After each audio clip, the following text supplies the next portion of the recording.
Ya, halo pemirsa, apa kabar Anda hari ini? Langsung dari studio IDX Channel Jakarta, saya Prasetyo Wibowo hadir dalam Market Review yang akan mengupas isu-isu penggerak ekonomi di tanah air. Dan kali ini kita akan membahas dari sektor UMKM, di mana pemerintah terus menggenjot lagi banyak UMKM yang bisa masuk dalam era digital. Dan langsung saja kita mulai Market Review selengkapnya.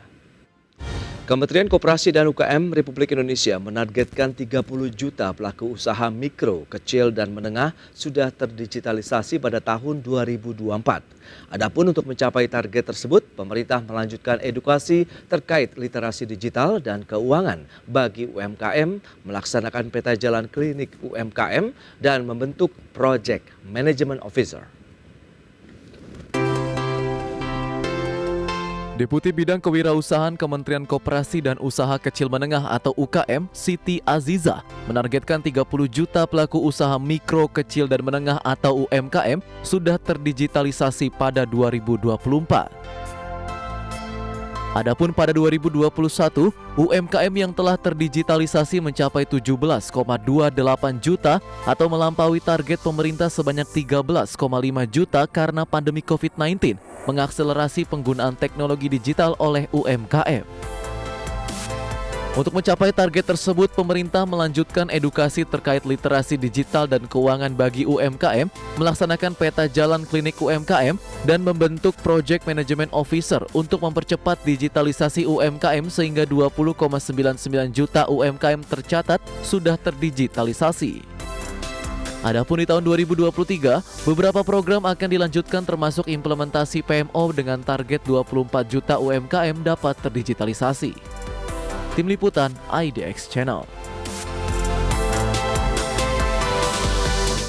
Baik pemirsa, untuk membahas tema kita hari ini mengenai Kemenkop UKM yang targetkan 30 juta pelaku UKM Go Digital di tahun depan sudah tersambung melalui Zoom bersama dengan Ibu Siti Aziza. Beliau adalah Deputi Bidang Kewirausahaan Kementerian Koperasi dan UKM Republik Indonesia. Selamat pagi Ibu Siti. Selamat pagi, Mas. Ya, salam sehat Ibu. Baik, terima kasih atas waktu yang disempatkan Ibu. Kalau kita lihat dengan tahun 2023, begitu banyak pihak memang menyebutkan tahun yang penuh tantangan. Dan pelaku UMKM sendiri bagaimana Bu dengan era digital saat ini dan upaya dan program-program pemerintah juga untuk membuat UMKM kita go digital hingga saat ini? Baik, kita masih terus konsisten setiap tahun depan. Itu para pelaku UMKM di mereka yang artinya bahwa kita mengajak semakin banyak pelaku UMKM ini sudah digital.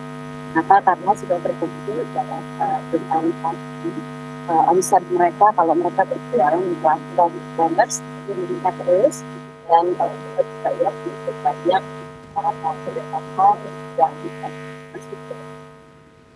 Jadi kami dari Kementerian Koperasi dan UKM terus membantu para pelaku UMKM untuk digital.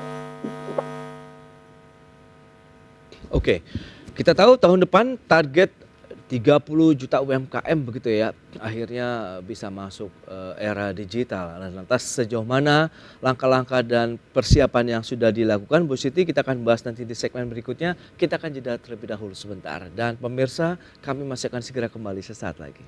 Ya, terima kasih Anda masih bergabung bersama kami dalam Market Review. Berikut ini kami sampaikan infografik terkait dengan jumlah UMKM di Indonesia. Ya, kita lihat perkembangan dari tahun 2016 bagaimana sampai dengan 2020. Data seperti yang bisa Anda saksikan terus bertambah begitu ya. Kita lihat 61,7 juta pada tahun 2016, kemudian tertinggi tercatat di tahun 2019 65,5 juta UMKM. Dan di tahun 2020 kita tahu ada pandemi COVID begitu membuat penurunan menjadi 64,2 juta atau bisa dikatakan tidak jauh berbeda dengan level di tahun 2018. Lantas kita lihat jumlah debitur dan nilai penyaluran dari kredit usaha rakyat data tahun 2018 sampai dengan 2022. 4,9 juta kemudian terus merangkak naik sampai dengan di bulan tahun 2021 kita lihat 8,4 juta jumlah debitur yang terima kredit usaha rakyat begitu ya, dengan nilai penyalurannya sekitar Ya, 293,7 triliun di tahun 2022, sementara tahun 2021 283,3 triliun rupiah.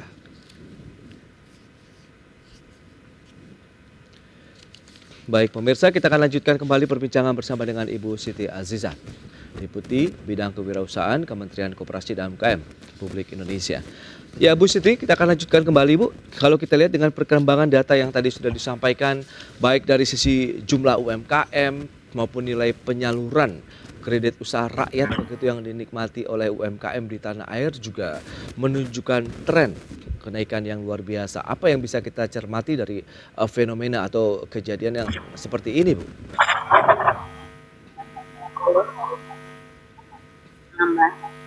Ya. Nah, tapi dari rupiah yang disalurkan, artinya size yang kredit akan meningkat. Oke. Peningkatan juga dari skala bisnis para UMKM. Kenapa mereka bisa dianalisa oleh bank dan bisa meningkat juga jumlah kredit. Nah, kita memang terus melakukan sosialisasi. Kita juga dampingi para pelaku UMKM kebudayaan. Bahkan kita juga sekarang memiliki tour cluster. Artinya melalui kita melakukan dan nantinya para kelompok kita penghasilan turnya.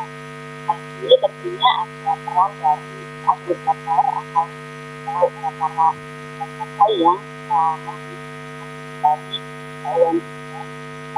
kalau memang kita berkooperasi, tentunya kooperasi akan menjadi produk untuk yang dipasarkan. Nah, dari situ kita melihat bahwa sudah ada satu sistem atau satu model bahwa para pelaku UMKM yang cukup banyak karena mereka di sana sudah dapat melakukan di kawasan tentu. Baik, itu dia kalau kita lihat memang dengan beragam upaya-upaya digitalisasi. Tapi hingga saat ini responnya sendiri Bu dari pelaku UMKM pada saat mereka diarahkan begitu go digital, kemudian adakah juga pendampingan yang diberikan kepada pelaku UMKM? Apakah juga mereka akhirnya berbondong-bondong juga ingin go digital begitu? Nah, itu yang kadang-kadang kita lihat kalau kita bandingkan 2 tahun di adanya COVID mereka sudah sangat melakukan merasa sangat penting mereka untuk masuk di kita lihat setiap kita melakukan apakah itu yang masih meningkat. Nah, jadi artinya memang mereka sudah mulai melek walaupun belum sesuai dengan harapan kita. Sebabnya tahun ini kita akan terus melakukan kegiatan yang kita lakukan melalui terus dan kita akan terus dampingi mereka sampai aspek digitalisasi ini tercapai. Karena bukan cuma pemasaran aja, kalau kita pembiayaan, kemudian akses mereka terhadap bahan baku atau supply, kemudian juga di manufacturing-nya, kemudian proses dan kita juga mengharapkan mereka sudah melakukan data analisis dan peningkatan kualitas produksi dan tentunya kapasitas finansial yang bisa melalui. Dan kalau kita lihat jumlahnya sudah mencapai 64 juta pelaku UMKM begitu di Indonesia dan memberikan kontribusi terhadap PDB-nya sekitar 60,5%. Bagaimana dengan tahun 2023 ini? Tahan lagi jawabannya Bu Siti, kita akan jeda kembali sebentar dan pemirsa tetaplah bersama kami. Ya, terima kasih Anda masih bergabung bersama kami dalam Market Review dan kita akan lanjutkan kembali perbincangan bersama dengan Ibu Siti Azizah, Deputi Bidang Kewirausahaan Kementerian Koperasi dan UMKM Republik Indonesia. Ya, halo Bu Siti. Mas. Ya, Ibu, kita akan lanjutkan kembali. Kalau kita bicara mengenai tantangan UMKM kita untuk go digital itu lebih di bagian yang mananya, Bu? Sejauh ini kalau pengamatan dari Bu Siti. Jadi kalau kita lihat sekarang ini mereka yang masih literasinya agak rendah itu bukan yang di pemasaran sebetulnya. Karena kalau yang di pemasaran itu mereka sudah cukup baik, tapi di aspek-aspek yang lain. Masih banyak pelaku UMKM yang saat ini sebagai contoh yang belum bankable atau unbankable. Itu pada saat mereka masuk ke karena kita mengharapkan aspek pembiayaannya juga digitalisasi. Apakah itu payment, kemudian laporan keuangan mereka, kemudian bagaimana mereka juga membukukan semua pengeluaran pemasukan. Itu tantangan yang masih kita lihat saat ini. Nah, jadi saat ini kita di 7 aspek digitalisasi itu kita gencarkan kepada masing-masing pelaku UMKM. Itu saya rasa Mas.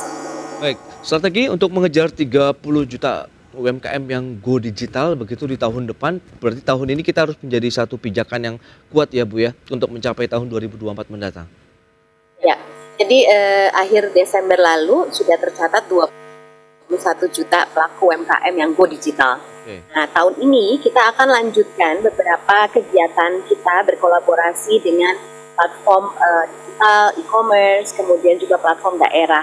Nah, tahun ini kita akan tambah dengan mendorong platform di daerah. Kenapa? Karena para pelaku UMKM itu terutama para usaha katakanlah kalau mereka berjualan di e-commerce, mereka harus saingannya cukup berat. Nah, untuk skala nasional. Itu sebabnya kita minta pemerintah daerah juga membuat platform-platform lokal. Dan para e-commerce juga saat ini juga banyak yang sudah memiliki platform lokal. Harapkan dengan platform lokal ini mereka lebih banyak lagi untuk jualan di lokal. Artinya pada akhirnya nanti omset mereka tidak hanya dari usaha masyarakat lokal. Baik, terakhir Bu, harapan dari Bu Siti sendiri mengingat ini sebentar lagi bulan Ramadan begitu. Apakah ini lagi-lagi Bu menjadi momentum juga bagi UMKM untuk semakin juga meluaskan lah penetrasinya ke era digital saat ini? Ya, mungkin saya ingin sampaikan juga bahwa kami baru melakukan beberapa kunjungan daerah, Oke.